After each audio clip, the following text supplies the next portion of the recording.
briefly, but how many times have you heard somebody say, I want to lose weight, let me lift a lighter weight faster, you know what I mean, or something like that. I'm trying to build muscle, let me eat more food and lift heavier weights. Right. These are all silly, ridiculous, easily disprovable myths. They're not accurate. At your age, you come here 2 days a week. Not only do you get full body training that you very clearly are growing and very clearly getting stronger from. By the way, we know this because he goes to failure every single set, and yet every single weight, the reps or the weights go up. So meaning tracking-wise, he's clearly getting stronger. Measurement-wise, getting bigger, meaning it works. Hello and welcome. I am Coach Castle, a certified biomechanics expert, nutritionalist, and efficiency coach.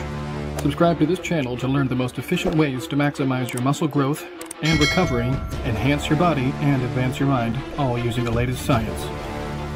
Welcome to Castle's Corner.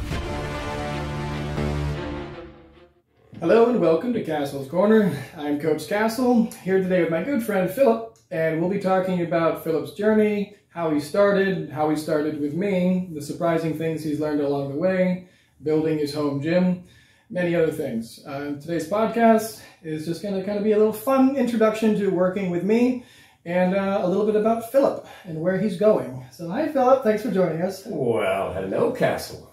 So what's been going on? Well, you know, it's been a pleasure so far. You know, we work together so nicely and nice. But I want to, yeah, well, you know, it's been a good, hard, long session, I would say, for getting to this point. But let me just tell you first of all why I'm here.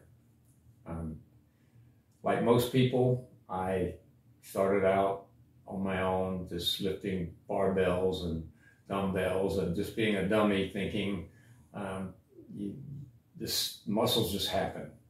So you lift a few weights, and then you back off for a week or two, and then you look and think, hey, nothing happened. So why continue?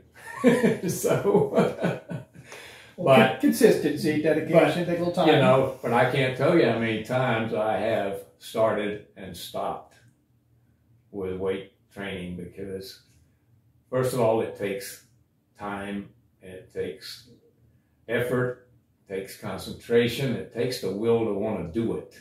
And I just didn't have those things, I guess. I started and stopped. I had gym memberships on and off many times. Go to the gym 2 or 3 times and then go do something else. You know, it was just one distraction after another. And so one day, Diane and I were at the park running and walking, and we ended up doing something really unusual. I decided again that I wanted to, you know, do some weight training or try and do something other than just walking and running. And so we stopped by Mickle Field because they have some equipment there. It's not maybe the best equipment, but it was something because we got rid of our home gym. So, so I'm there playing with the machines, and so this big burly tattooed guy and some little lady came walking down the sidewalk, and before you know it, that big burly tattooed guy is yelling at me. Stop, you're gonna hurt yourself. Well, I couldn't see any problem with working those machines the way I was doing it, but you did see a problem. So you helped me out, showed me a few things to do. You spent about 10 minutes with me, and then, you know, it was bye-bye, but you left a card. And so I was pretty impressed with the abruptness and, of course, the physique you have. So I decided to give you a call. So the next day we set up an appointment, and I came in to start, well, again, still filling it out to see, you know, if this is something I really want to do. And first thing I noticed again was that you seem to really care about people. You really love what you do, and you can't do a good job at something unless you love doing it. So at that point, I decided, well, let's continue, because naturally it costs money to do this, right? But if you want to do it, you need a coach. And I know, as you know, as a former Marine, I did my best work when I had someone kicking me in the butt all the time, someone forcing me to do things, because my will to do certain things wasn't always as strong as it should be. So, you know, but now that we're going with our sessions, and we've been going now for, I think, close to 3 months, and I have not regretted one moment. I enjoy coming to work out, and my wife cannot believe how my muscle definition's coming along. And well, I can't either. when I'm brushing my teeth, looking in the mirror, I can actually see outlines of muscles. And that truly is pretty much all I want out of this, is to have full body muscle definition. I don't want to bulk up like you. I don't have enough time left to do that. I just want to look healthy, and look like I do have at least some muscles, meaning that I am working out, doing something, because, you know, all we've done is diet to this point.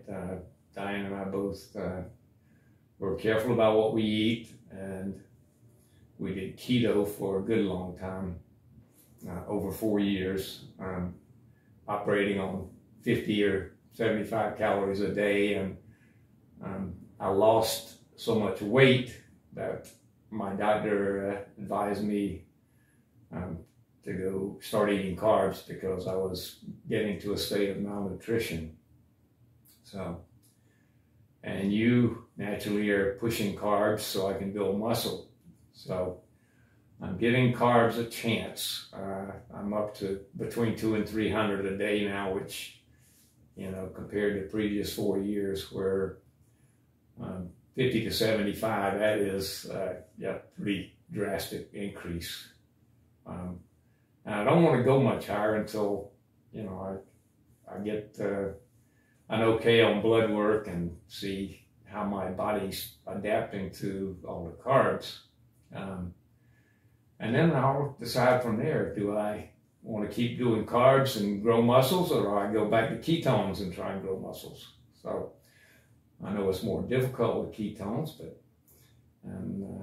but I know you and your colleagues are only for keto in short periods, but carbs seem to be the way to go. So give it a try. But I'm doing complex carbs. I'm still staying away from simple carbs, because they can spike the insulin, and I don't want insulin spikes.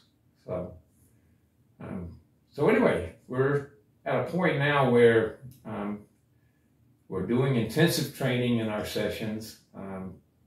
The lightweight work that I started off with and thought was difficult is behind us now, and now you're loading me with, you know, having me do things that I didn't think I was capable of doing. I mean, when you keep increasing the weight every time I show up, it's like, we got to do more weight. I'm gonna just interject real quick here, Phil, just for a sec. I want to explain just a couple of things that you covered that some people might not understand listening to this. So, real quick, when Philip started training with me, one of the first things you have to do, and one of the first things I did with every one of my clients, is they have to learn whatever their end goal is. And in Philip's case, he wants full body muscle definition, meaning that he needs to do 20 movements correctly. For any of you guys watching this, you know I talk about biomechanics quite a bit. There's only one perfect movement, perfect exercise for every muscle on your body. Since we have begun training, Philip has only done these 20 movements. He works with me 2 days a week, and every single time that he comes here, not necessarily his weights go up, but either his weights will go up or his repetitions will go up. And the reason for that is the way that we train is heavy duty training or high intensity training, meaning that the muscle must go till failure. Now this kind of training only works, going back to a point that you said earlier, only works if you have carbohydrates to fuel the muscles. Now there's a long story about this, I have videos about this, but you do actually have to have carbs to train using high intensity, otherwise the body can't stomach it essentially, because using high intensity depletes your glucose stores at a very rapid pace. Low intensity workouts do not, that's why you don't technically need them for low intensity workouts, but for high you do. These high intensity workouts are the most efficient way to gain muscle, and I might also add that even though Philip only sees me 2 days a week, our workouts, all 20 of these movements are completed, I want to say in about, give or take 40 minutes a day. So he has a full body split over 2 days. So one day he does 10 movements along with breathing exercises and a few other things. And then the next day he does 10 movements or possibly less depending on the day. And also breathing exercises and some other movement pattern training as well. In the beginning, the most important thing is to build a neurological connection with the actual movement that you're learning. So you were learning the same exact movements, but you're using, in your opinion, it was really lightweight. You could do it very easily. There wasn't a lot of strain. You were certainly not getting anywhere near failure, but it was hard. As you developed the neurological connection, it was safer to be adding more weight, actually teaching you what failure training was, getting you to the point where your muscles were struggling with the weight, and then adapting and overcoming. So that's failure training. It requires the carbs.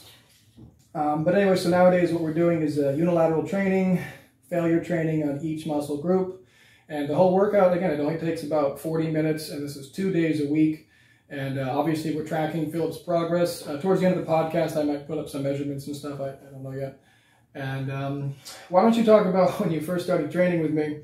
I know when anybody starts with me on any kind of a program that I do for them, doesn't matter if they're a bodybuilder or a runner or a sprinter or a swimmer, whatever they are, I always say a lot of things which really surprise them. So what surprised you that I told you?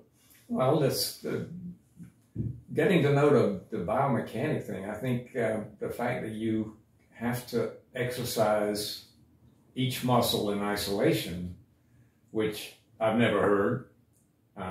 Because I've never seen that kind of thing. It may happen at gyms, but you know, most people just seem to they love to lift heavy weights with the barbells and the bench pressing and the deadlifting stuff. And I'm not into that. Well, you know nowadays that not only is that ineffective, but the heavy weight, so-called heavy weight that they're using, they're actually being forced to load that much weight onto their body, compressing their spine in these movements and damaging their bones. They're being forced to use that much because it's such an inefficient movement. If they did better movements, it would require less weight. However, it's less weight being held in your hand. The load is the same because it's being magnified by a longer lever in your body or more efficient magnification. That's all. So that's a biggie. And you understand all. If I was to show you an anatomy chart, you could point out the different muscle groups that we train. Well, I have done it, but I'm not. I'm not going to do it now. Yeah. I tested you last week. That was enough. Yeah, and then another thing that really was surprising is the doing these shrugs and how important the muscles in your back are for posture and supporting a lot of things that we do that we don't ever think about. And of course, my muscles are very weak in the back, and that's changing. I guess the other big thing was breathing. The breathing exercises with Wim Hof and the bellows breathing and things, trying to learn to strengthen the diaphragm and the inner core so that you don't hurt yourself when you are doing, weight training. Well, let me step in here real quick. For those of you who haven't heard me speak on this, I'm also quite a breathing specialist as well. And when it comes to coaching athletes, if you are not directly training your diaphragm, that's the same as not training your bicep. It's the same as not training your tricep or your quads. You are missing an incredibly important muscle, which is not only vital to your health, but vital to your ability to generate strength to generate power, to not fatigue. The primary reason people, let's say, quit in the gym, or they stop a set, or they stop their cardio, it's not that their body can't handle it. It's not that their muscles can't handle it. They could absolutely keep going. People get frustrated. They feel like perhaps they don't want it bad enough, or their willpower isn't strong enough. That's not what it is. It's fatigue. Specifically, it is your diaphragm fatiguing, and as well as the alveoli in your lungs fatiguing and falling over, and you're not lifting them back up. They're little sacs at the end of your bronchial tubes. You have about 500,000 of them, and as you fatigue, they fall over, and they don't get back up unless you breathe specific patterns. Most people, going back to you, Philip, because we just did a breathing assessment with you, Philip is very much a vertical breather, meaning he breathes with his chest, as opposed to a 360 using your sides and your belly, basically dropping your diaphragm. It's not a very healthy way to breathe. Also, a lot of people don't know this, but you should be always breathing through your nose and out through your mouth. Your nose has a microbiome inside of it. There's many, many very important aspects of breathing that are not spoken of when it comes to exercise. It's always bewildering to me, but then again, people don't know about biomechanics either. But the biomechanics of breathing, training of your diaphragm, these are critical, because if you're fatiguing in your cardio or your workouts or any other area of your life, it's because you're not breathing correctly. And there are many different breathing techniques. You mentioned a few I've had you do. Bellows breathing, direct diaphragm training, vacuums, Wim Hof breathing. These are all different techniques to be strengthening your diaphragm and improving your performance, improving your VO2 max, your carbon dioxide retention. All of these things, the more they improve, the more your overall performance improves. I mean, it's because people don't really know what we're talking about. We're talking about breathing, I'd like to clarify. So as far as the breathing, see, I love running, and I've done that for many, many years, but I've never been good at it. And it's because of the breathing. And so you're working with me now to get the breathing proper breathing, so that when I run, I'm not fatigued. Well, yeah, that's one of the big things. Is, I used to run 5 miles. First mile and a half were always a problem. I mean, my breathing was killing me. I felt like I was going to die, but I didn't quit. I kept going. And, after the first mile and a half or 2 miles, it was easy after that. It's like running was not a problem. It's just the first mile and a half, 2 miles where I think I'm going to die. And if I can get over that, I mean, I know you're going to work with me until I do. Oh, yeah. But well, plus another one of your issues, you remember a lot of the running cues that we've been over, but your body placement, your inefficiency of movement, not moving your arms properly, not moving your shoulders properly, stepping incorrectly, a lot of things, but you've learned a lot of different running cues to correct your running. You're mindful of those now. You're mindful of breathing with your stomach into your nose. Today, we just went over cadence counting. So when you're doing your run, counting 5 steps inhale, 5 steps exhale, or 3, 3, or 2, 2, 1, 1. You learned all these things today. A lot of things, but let's talk about the home gym builds. Did you ever think you'd be building a home gym and it'd be so damn easy? Yeah, no. So that's one of the things, when you work with Castle, he wants you to have a home gym, so you don't have to go and pay for a gym membership and go into those areas where the vultures are going to be after you to do some weight training and things. So hard to focus too, surrounded by all that. Yeah, it is. And so yes, I went and constructed a gym, and then that wasn't quite right. So I dismantled that one and built another one, and I thought I had the perfect gym. So Castle came over to help me with eye bolt placement, and he wouldn't even talk about my gym. He said, tear it down. Let's build a good gym. I said you could leave the frame. I said you could leave the frame, but you made it needlessly complicated, and it looks weird. And so I said, really, I was like a kid with someone taking a toy away. I didn't want to tear that gym down because I spent a lot of time, engineering that thing and thinking it was perfect. And I feel you. But I slept only one night, and then I went out and tore it apart. And I came over and made it better. Yeah. Yeah, so Castle came over and we worked together for an hour or so. And, you know, we built a gym that he thinks is the proper gym. And then, of course, since he knows all the proper angles for muscle work, and he knew where to put the eye bolts, and you know, we put my bench up by the gym and, you know, placed the eye bolts for that for chest pulls and things. And you know, so it was a good experience. It happened fast, and so now I have everything I need. I think I had your head spinning a little bit, because when I went over to Philip's house, I just drove over there, and I didn't even bring anything with me. I'm like, I'll be there for maybe an hour and I'll leave. And I knew you didn't believe me. You're like, it's gonna take a lot more than an hour. I'm like, yeah, it's an hour, trust me. So I showed up and I just took a look at it. You still had the box frame up, which is extremely helpful.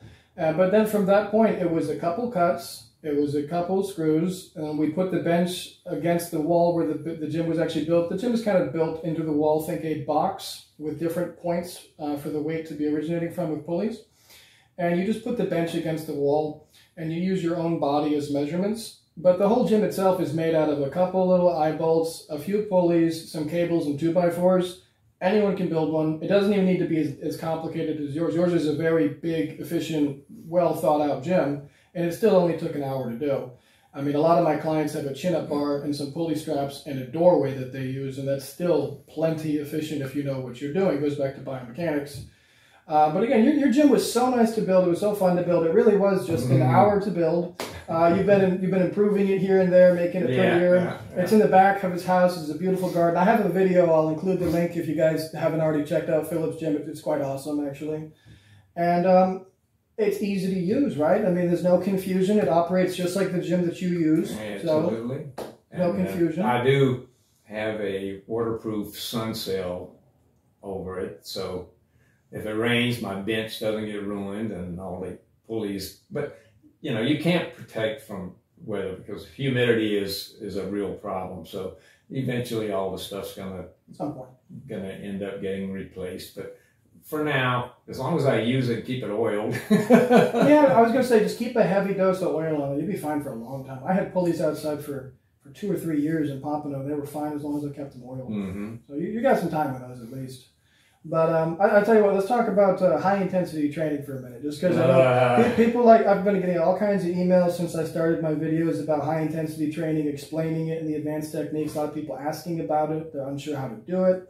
Well, you do it with me, and I'm going to stress that when you are doing high-intensity or heavy-duty training or any of these advanced training techniques or styles that I use myself with my clients, either you need to know how to do it with experience, meaning you've done it before yourself, or you have somebody with you trust to really help you with it, because it's hard, it's dangerous, and the person helping you really needs to know what's going on.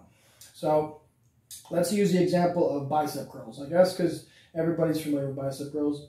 When you started training with me, I remember I had you do a 5-pound dumbbell bicep curl, and I had you do them a lot. And that's because I wanted a 1-second raising and a 4-second lowering. I had you holding in a specific placement, all these things. And I had you do it a lot to build the neurological connection. But we're now up to doing 25 pounds. Yeah, scary. But for the 25 pounds, you're only doing 5 or 6 reps. And the reason he's only doing 5 or 6 reps is because 25 pounds is a 1 rep maximum effort for Philip with 1 arm. So what that means is he does the max effort a single time perfectly, if needed, with a tad of assistance or stability from me, and then lowers it very slowly, strictly under control, and then does it again and again and again 5 times. But the point of that is it's the most effective way to grow muscles. But again, just going back to the point I made earlier, this style of training is only made possible if your muscles are highly fueled with glucose. So that they have to be full of that. And if they're not, if you're in ketosis or you're not eating carbs or your muscles aren't replenished from your previous workout or you did cardio beforehand or any of these factors, it will take away from your training, it'll take away from your intensity. All of these things must, in order for you to be using these kinds of high-intensity principles, your diet's got to be good, your sleep's got to be good, you have to know somebody's doing it with you properly, you have to take a minimum of 5 to 9 days, depending on the person, to recover said muscle group after you do it 1 single time. But that's why our training sessions are so short. Take the muscle, You take the muscle to failure, and you stop, and then you don't train that muscle again for 9 days. And I would say that this is a situation where it wouldn't be wise to do it without a trainer, because first of all, I'd never even heard of such a thing as, just do the max you can do for one time. See, that would, guys in the gym would scream if you said, hey, just do the max you can do one time. Well, one time's nothing for some of those big guys, but for me, well, it would be if it was the right weight and they did it correctly. For that 25 pound to do it one time is a major deal, and I would never, ever, ever have done that without you. If you hadn't been there pushing and hadn't been there to make sure, I know you wouldn't let me do something that's going to hurt me. So. Well, just even though, again, it might sound like we're making a big deal out of this, but anyone who has not performed high-intensity training, simply, you have no frame of reference. These big guys in the gym, I don't care who you are, you can be Arnold. I don't care who you are.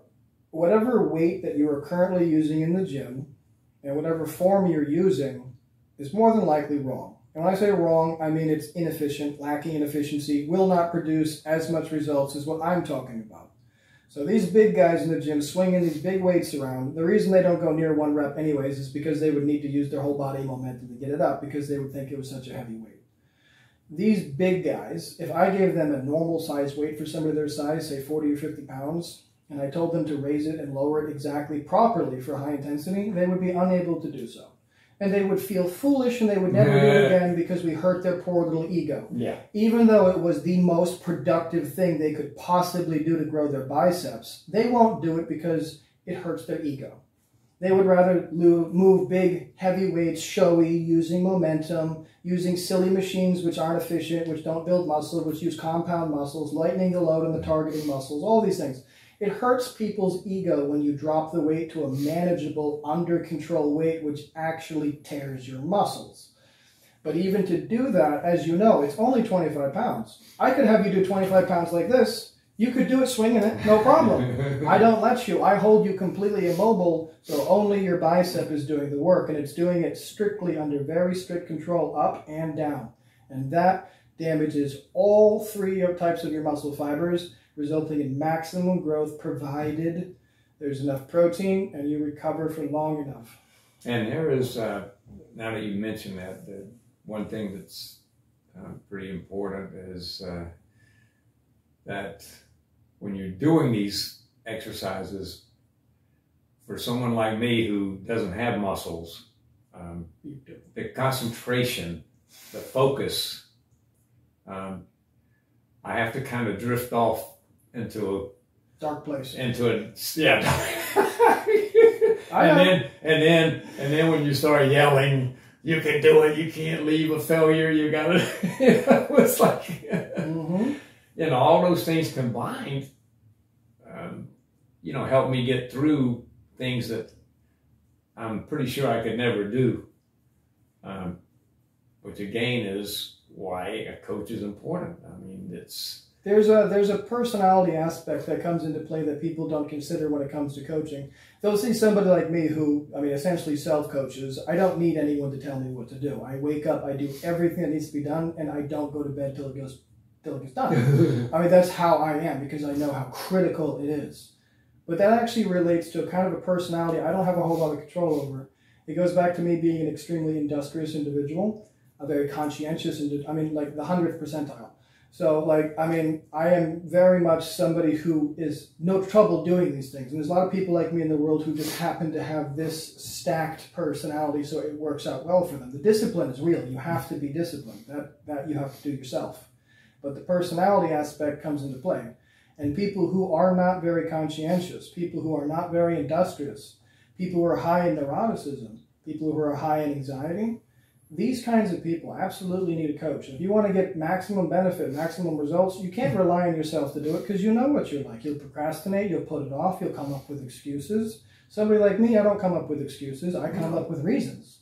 It's a whole different ballgame. Somebody like you, oh, yeah, this hurts, I'll stop.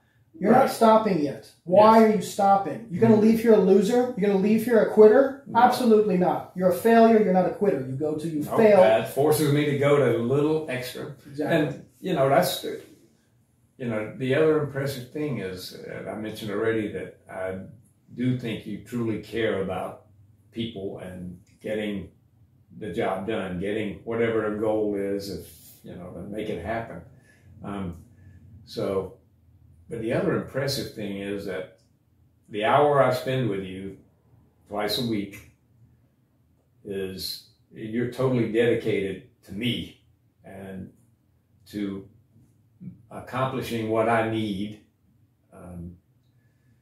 So there's no distractions. As it should be. That kind of thing is really impressive to me, because there's so many distractions around and everyone's used to trying to do a lot of things at one time.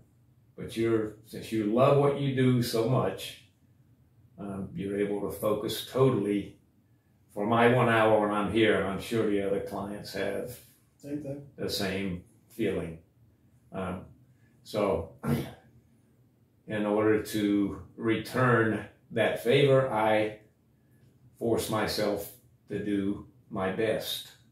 It's a big thing I speak of, but it's kind of a lost trait nowadays. People, they don't understand focus of mind. My life is structured in such a way that I go from activity to activity, and I don't leave the activity till it's been completed. So, as you mentioned, I do many things. Anybody who knows me knows what an absolute workaholic lunatic I am.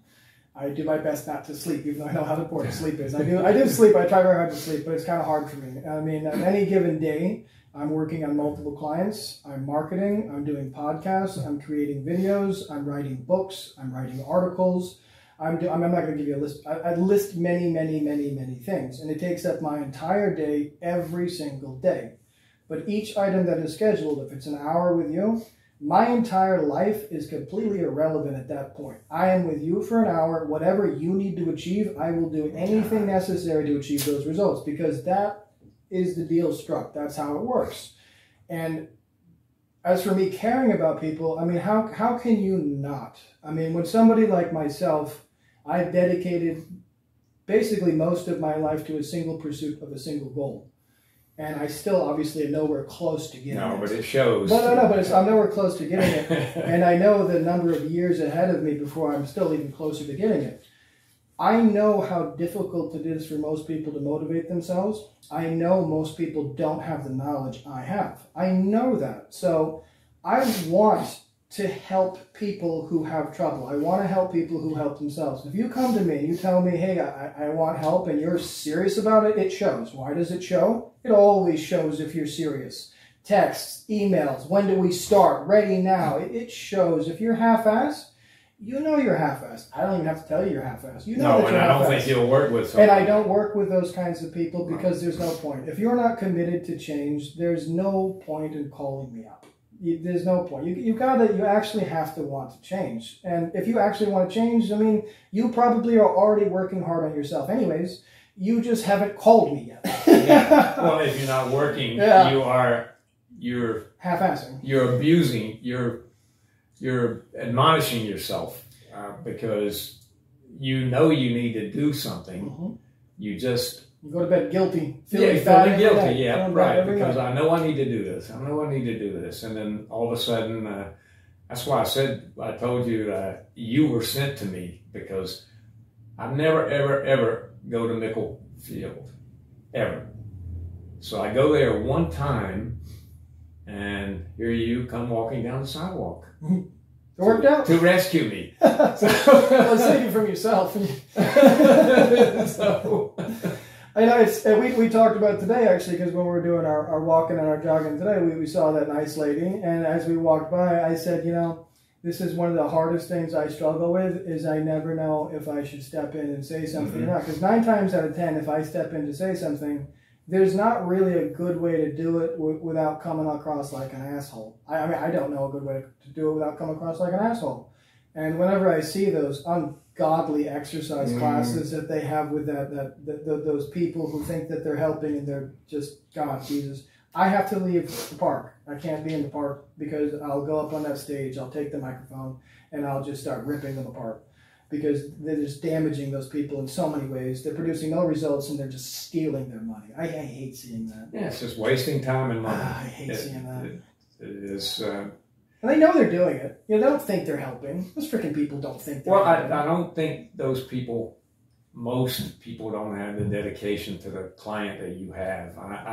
It's hard when you got 30 in one class, isn't it? Yes, it is. And that's just one of the things that I appreciate so much, and is being able to do one-on-one. And, you know, I went to a private college, you know, early in my life where there were only like 15 or 20 people in a class. And to imagine going to Harvard or Stanford or someplace where 300 or 400 people in a class and you don't even ever get to meet the professor. I mean, that's a situation where I would have difficulty learning, and I would have difficulty training in a gym or a situation where there are a lot of people and a lot of distractions. Because, you know, some people can't keep their mouths shut. They got everything you start to do, they got to raise their hand and say, you know, a little bit about this, a little bit. So they waste your time. Mm-hmm. So. Yeah, well, you know, I don't put up with that kind of stuff. I mean, I have a couple different gyms I go to for various reasons, but I mean, I train clients and make videos and stuff. But if I go to the gym and I'm like going for myself, it's pants, it's a hoodie, it's headphones, it's earmuffs. If anybody speaks to me, which is very rare, I just say, I'm busy. And if they speak to me again, I say, I'm busy, go away. And nobody ever, past that, nobody's ever bothered me. I'm there for one purpose, and guess what? It ain't to talk to you. That's not why I'm there. Right. You know? Or if I'm there making videos and somebody tries to making a video, I'm even more rude. I'm like, do you not see I'm making a video? I have no interest in speaking to you. If I did, I would have spoken to you.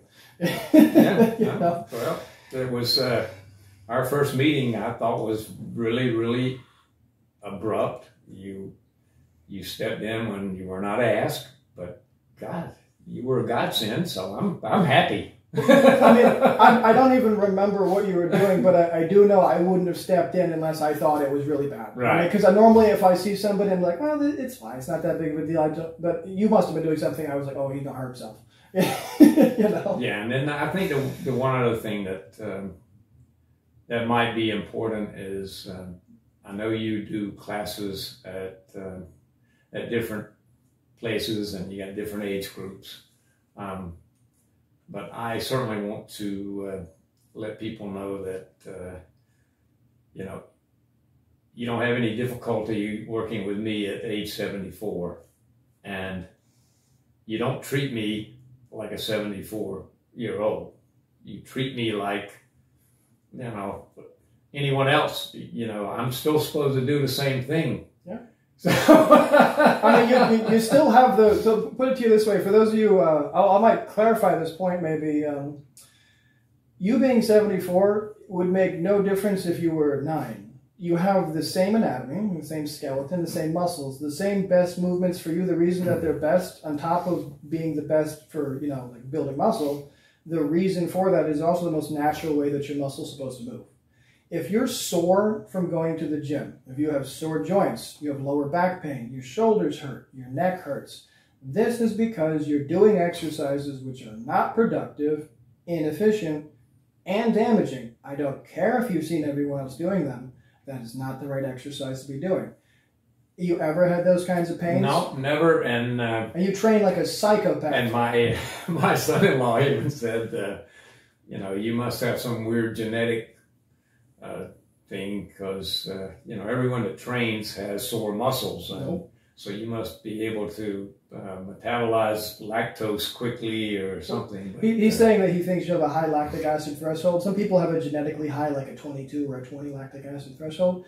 You don't. Any more than I do. I mean, to be frank, I train just as hard as you do. And the reason I say that is regardless of your age, I take you to high intensity failure. The weights that I use, while they're heavier than the weights that you use, the movements are identical. And you struggling without high intensity is identical to me struggling with high intensity. There's no difference whatsoever. It is just as hard mentally. It is just as hard physically.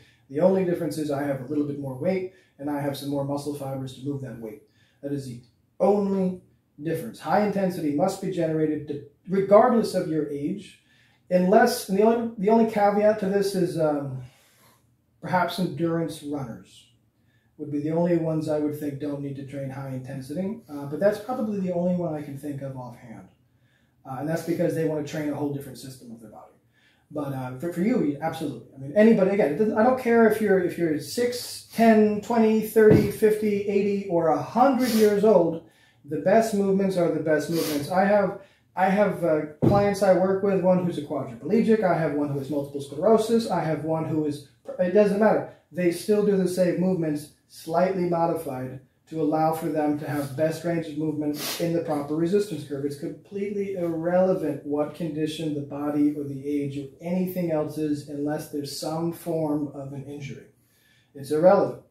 And this is just, it goes back to biomechanics. It's so misunderstood. I mean, me and Jerry in a podcast we just did, we spoke on this briefly, but how many times have you heard somebody say, I want to lose weight, let me lift a lighter weight faster, you know what I mean, or something like that. I'm trying to build muscle, let me eat more food and lift heavier weights. Okay. These are all silly, ridiculous, easily disprovable myths. They're not accurate. At your age, you come here 2 days a week. Not only do you get full body training that you very clearly are growing and very clearly getting stronger from. By the way, we know this because he goes to failure every single set, and yet every single weight, the reps or the weights go up. So meaning tracking-wise, he's clearly getting stronger. Measurement-wise, getting bigger. Meaning it works, even though Philip is 74. Well, there's another thing. You just mentioned the strength. And I think you said that you can have strength without having big muscles, but and you can have big muscles and not have strength. And you think that based on what we're doing, that my strength is increasing. My muscles are definitely increasing also, but they're not growing as fast as I hope they would. But the strength is there. I should say a caveat to that. I mentioned it to you a day or two ago, but just real quick caveat to that is the first 2 to 3 months of training, even if it's high intensity training, will definitely increase musculature strength in an untrained individual. In all intents and purposes, you were an untrained individual when I met you. So that the first 3 months is primarily strength gains, although there will be a little bit of muscle gains in size for multiple reasons. One could be inflammation, one could be edema, and one could actually be muscle size growing, as in your case. That's because you had carbohydrates, which is storing more water in your muscle cells, making it appear bigger. But as for actual muscle size, and you know I never lie to you about these things, you'll be getting bigger the next few months. We're at the point now where size has actually started to increase noticeably and will continue to do so for the next few months. But roughly the first 2, depending to 3 months of training, it should be strength increases due to neurological conditioning and drive and a few other things. But the size will start coming on now. The size that you've gained so far has been mostly from inflammation, edema, and eating the extra carbs, which is putting more water in your muscle cells. But anyways, let's start wrapping this up real quick. As a matter of fact, what else do you have to add? Geez. There is so much. Jeez. Well, let's just say, again, that I'm happy I have you as a coach because you're pushing me to the limit, and I know I'm in good hands. You know, I'm not gonna leave here and have to go to a doctor. You're not gonna let me hurt myself, but you're not gonna let me leave without squeezing every drop out. Yeah. I mean, sometimes I feel like I just about have to crawl out of here. But, you know, the rest of the day is so good. I can't tell you how much fun, as painful as it is, rewarding. The rest of the day is, you know, is just a joy because, you know, I've already accomplished something. And it's something big because it's something I would not have done. Something hard, something uncomfortable, something really hard. Yeah. Because the days you do legs, your leg workout is what, 25 minutes? Yeah, so, well, 25 reps total, I think. But you can't walk out of here. You know you did something, but, but I mean, even then, just to say, guys, but the next day he's not sore. No, not sore. Never had been sore. And which is, again, very surprising to me, but again, proper training. Based on proper training. Proper training, right amount of weights, right amount of recovery, reps, food, and everything else. And not allowing, I guess one other quick point is that I've learned here that I didn't know, but when we're doing our training is my body knows every way to cheat on an exercise. So, and Castle will not let my body get by with that. Mm-hmm. If I'm doing the lateral delts and my other shoulder moves a little bit, he slaps it right away. If I can't stop it, he'll actually hold it. And he mentioned that your body, with all the movements you do in normal life, your body automatically compensates to make things happen with the least amount of strength or whatever. But well, yeah, I mean, ironically, I'm fighting the body's efficiency. So the body is trying to be maximally efficient with energy utilization and using the most muscle groups to perform a movement. And I'm trying to say, no. I'm trying to be maximum efficient by completely destroying this muscle, which the body doesn't want to have happen. Yeah. So we're fighting over that. But anyway, I guess that's probably... We'll have you back on. That's probably another impressive thing about the training that I wasn't aware of, but I witness it every time we train. Mm-hmm. Me too. The body wants to cheat. Always will. Move the back a little, move the shoulders a little, so bend the arm a little bit, make a shorter lever, use your legs, whatever, hip drive when you do a bicep curl, take the elbow out of position, anything to make it easier. Your job when you're exercising, and again, people don't understand this, you want to pick the correct weight. And the only way you know it's the correct weight is if you're performing the movement correctly. So it does actually take a second to find the right weight. But then even once you find the right weight, your body's going to try to cheat. Every single rep, you must be maximally mindful of everything going on to make it as hard as possible. Not easier. Not so you can get the rep. Not so you get a second rep. As hard as possible. And if you're making it as hard as possible and your arm only moves halfway up, congratulations, you failed. Stop for the day. Okay, that's the thing. People, oh no, I get it all the way up. I'll get another rep. No, there's no difference. You're adding momentum. It's the same lift. Focus on doing it correctly and failing correctly. But anyways, we'll have Philip back on again. I really enjoyed chatting with him. He's so much fun. And I'll include some pictures and clips of the gym at the end of this and maybe some of Philip's other training stuff. But thank you very much for doing this. I appreciate it. And I'll be seeing you in a couple of days. I look forward to doing a display in a year. Oh, it's going to be fun. We'll have you sign up for a competition and get in there. Yeah. Anyways, thanks, guys. And get on your grind if you're not already. If I can do it, you can do it. If Philip can do it, you can do it. And if you're not doing it, why the hell not? This is a quick view of my home gym that Castle helped me construct. You can see pulleys and tables and everything hanging. I have the weights organized on the side of the frame and a weight equipment box, and of course the bench is handy, and all the eye bolts were installed by Castle, so they're all at the right angle for bench height and for standing exercising. So, and a little look at my bonsai garden. It's by my workout center because you need peace of mind when you're punishing yourself.